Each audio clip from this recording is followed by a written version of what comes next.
Magandang umaga po sa ating lahat, mga kapatid. Magandang umaga po, Padre. Pagkatapos ng pagdiriwang ng kapistahan ng Santo Niño, muli tayong nagbabalik sa pangkaraniwang panahon sa ating kalendaryo ng simbahan.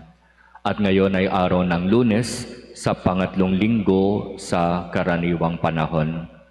At sa ating mga pagbasa, napakinggan natin kung papaanong kung ang tao ay mananatiling masunurin sa Diyos, siya'y patuloy na makakatanggap ng nag-uumapaw na biyaya at pagpapala.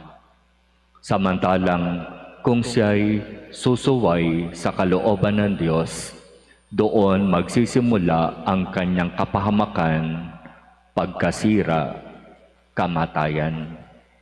Di ba ganyan ang nangyari kay Haring Saul? Siya ay parabang hinirang upang maging hari. Pero sa kanyang paghahari, sa halip na sundin ang kalooban ng Diyos, mas pinairal niya ang kanyang sariling kagustuhan. Hindi niya sinunod ang Diyos. Kaya naman dahil doon, nagtapos ang kanyang paghahari at ang hinirang upang pumalit sa kanya ay si Haring David.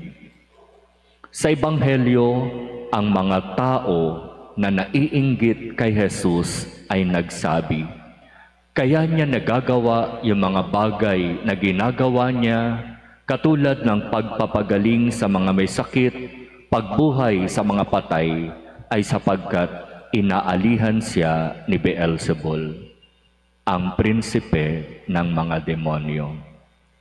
Kapag ang Diyos ang kakalabanin natin, ano ang mangyayari?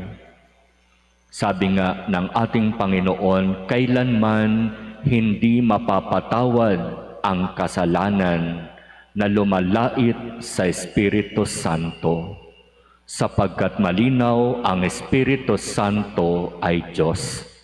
At sino mang lumait sa Espiritu Santo ay halos makakatanggap ng katapat na parusa o sabihin na natin consequence.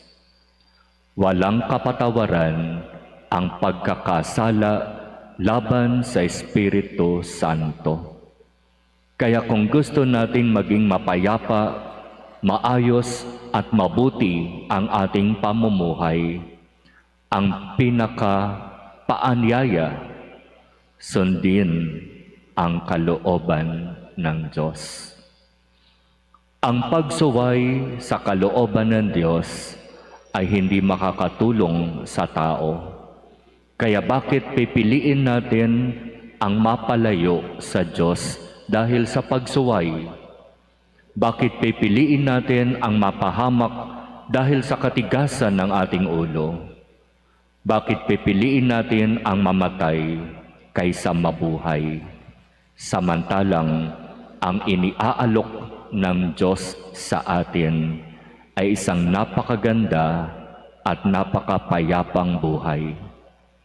Kaya sa bandang huli, nasa atin ang desisyon.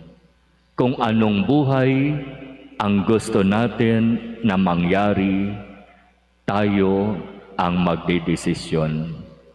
Hindi natin pwedeng sisihin ang Diyos, sapagkat lahat ng ating mga sinasabi at ginagawa, diyan tayo hahatulan ng Diyos.